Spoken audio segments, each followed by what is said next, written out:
Satheesan sir ആകെ കലിപ്പിലാണ്. നിയമസഭയിൽ നിന്ന് ആകെ സീനായിരുന്നു. കയ്യിലിരുന്ന പേപ്പർ വലിച്ചെറിയുന്നു, തെമ്മാടിത്തരമെന്ന് ആക്രോശിക്കുന്നു. ഷോ എന്ന് വെച്ചാൽ അസൽ ഷോ.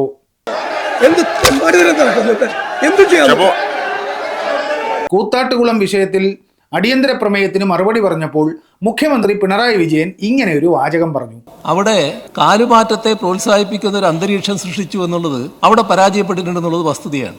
ജനാധിപത്യത്തിന് നിരക്കാത്ത കാലുമാറ്റത്തെ പ്രോത്സാഹിപ്പിക്കുന്ന നിലപാടാണ് പ്രധാന പ്രശ്നം. മുഖ്യമന്ത്രി അങ്ങനെ പറഞ്ഞത് വി.ഡി. സതീശനെ വല്ലാതെ അരിശം കൊള്ളിച്ചു. കൂത്താട്ടുകുളം പ്ലാൻ പൊളിഞ്ഞത് പ്രതിപക്ഷ നേതാവിന്റെ സമനില ആകെ തെറ്റിച്ചു കളഞ്ഞു. കൂത്താട്ടുകുളം മുനിസിപ്പാലിറ്റിയിൽ കോൺഗ്രസിന് അധികാരം കിട്ടണമെങ്കിൽ 2 പേരുടെ പിന്തുണ വേണം. അതിനവർ അവിശ്വാസം കൊണ്ടുവന്നു. സംഭവത്തെക്കുറിച്ച് മനോരമ റിപ്പോർട്ട് ഇങ്ങനെയാണ് പറയുന്നത്. 13 LDF അംഗങ്ങളുള്ള ഭരണസമിതിയിൽ CPM അംഗം കലാരാജുവും സ്വതന്ത്ര അംഗം PG സുനിൽകുമാറും UDFനെ പിന്തുണച്ചാൽ ഭരണം നഷ്ടമാകുന്ന സ്ഥിതിയായിരുന്നു. ഓക്കെ, സമ്മതിച്ചു. PG സുനിൽകുമാറിന് UDFനെ പിന്തുണയ്ക്കാം. അദ്ദേഹം ശ്രീധരിയം വാർഡിൽ LDFനെയും UDFനെയും പരാജയപ്പെടുത്തിയാണ് വിജയിച്ചത്. സ്വതന്ത്രനായി മത്സരിച്ച് ജയിച്ച സുനിൽകുമാറിന് സ്വതന്ത്രമായ തീരുമാനമെടുക്കാം, ആർക്കും പരാതിയില്ല. പക്ഷെ കലാരാജുവിന് അതെങ്ങനെ പറ്റും? ടൗൺ വാർഡിൽ നിന്ന് CPM ചിഹ്നത്തിൽ മത്സരിച്ച് കോൺഗ്രസ് സ്ഥാനാർത്ഥി സുഗത വിജയനെ 27 വോട്ടിന് തോൽപ്പിച്ചാണ് അവർ ജയിച്ചത്. അവർക്ക് കിട്ടിയ 179 വോട്ടുകൾ ഇടതുപക്ഷത്തിനും CPMനും ഉള്ളതാണ്, കലാരാജു എന്ന വ്യക്തിക്കുള്ളതല്ല. തനിക്ക് വോട്ട് ചെയ്ത് വിജയിപ്പിച്ച വോട്ടർമാരുടെ രാഷ്ട്രീയ ബോധത്തെ തള്ളിപ്പറഞ്ഞ് അവർക്ക് എങ്ങനെ UDFനെ പിന്തുണയ്ക്കാൻ പറ്റും? മുനിസിപ്പാലിറ്റി ഭരണം അട്ടിമറിക്കാൻ പറ്റും?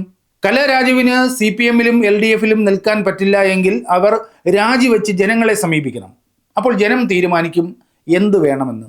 അത് ചെയ്യാതെ നിന്ന നിൽപ്പിൽ കാലുമാറി ജനവിധി അട്ടിമറിച്ച് ലഡുവും ജിലേബിയും പങ്കുവച്ച് അത്യാഹ്ലാദത്തോടെ വീട്ടിൽ പോയി സമാധാനമായി കിടന്നുറങ്ങാൻ ഒരു ജനപ്രതിനിധിക്ക്, ഏതു പാർട്ടിയിലോ ആയിക്കോട്ടെ, ഒരു ജനപ്രതിനിധിക്ക് പറ്റുമെങ്കിൽ ആ സമൂഹം എങ്ങനെ ജനാധിപത്യ സമൂഹമാകും? ഇത്തരം രാഷ്ട്രീയ വഞ്ചന നടത്താൻ ഇറങ്ങുന്നവർ സ്വാഭാവികമായും അതിൻ്റെ പ്രത്യാഘാതവും അനുഭവിക്കാൻ തയ്യാറാകണം, ഏത് പാർട്ടിയിലായാലും. ഒരു ചരിത്ര സംഭവം പറയാം. 1957 അധികാരത്തിൽ വന്ന EMS സർക്കാരിനെ ഇതുപോലെ ചാക്കിട്ട് പിടുത്തത്തിലൂടെ അട്ടിമറിക്കാൻ കുളത്തുങ്കൽ പോത്തൻ എന്നൊരു പ്രമാണി രംഗത്തിറങ്ങിയിരുന്നു. 126 അംഗങ്ങളുള്ള സഭയിൽ 5 സ്വതന്ത്രരടക്കം ഭരണപക്ഷത്തിന് 65 പേരുടെ പിന്തുണയേ ഉണ്ടായിരുന്നുള്ളൂ. സ്പീക്കറെ ഒഴിവാക്കിയാൽ 64 പേരുടെ പിന്തുണ. 2-3 അംഗങ്ങൾ പിന്തുണ പിൻവലിച്ച് മറുകണ്ഠം ചാടിയാൽ സർക്കാർ നിലം പൊത്തുമെന്ന സ്ഥിതി. അങ്ങനെ 2-3 ആളുകളെ പണം കൊടുത്ത് ചാക്കിലാക്കാൻ ബ്ലൂ പ്രിന്റ് തയ്യാറായി.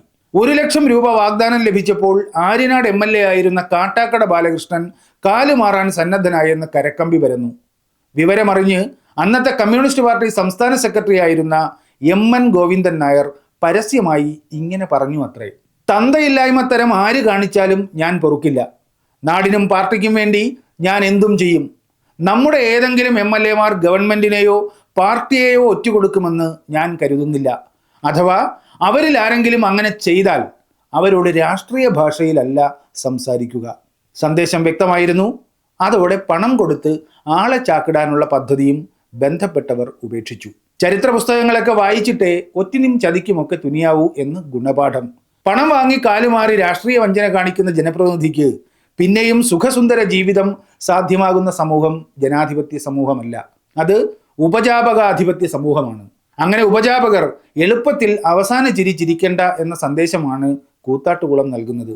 അതിൽ പ്രകോപിതനായി സതീശൻ സാർ നിയമസഭയിൽ ഇമാതിരി ഷോ കാണിച്ചിട്ടൊന്നും ഒരു കാര്യവുമില്ല. MN പറഞ്ഞ തരം ഭാഷ പ്രയോഗിക്കാൻ അറിയുന്നവർ ഇപ്പോഴുമുണ്ട്.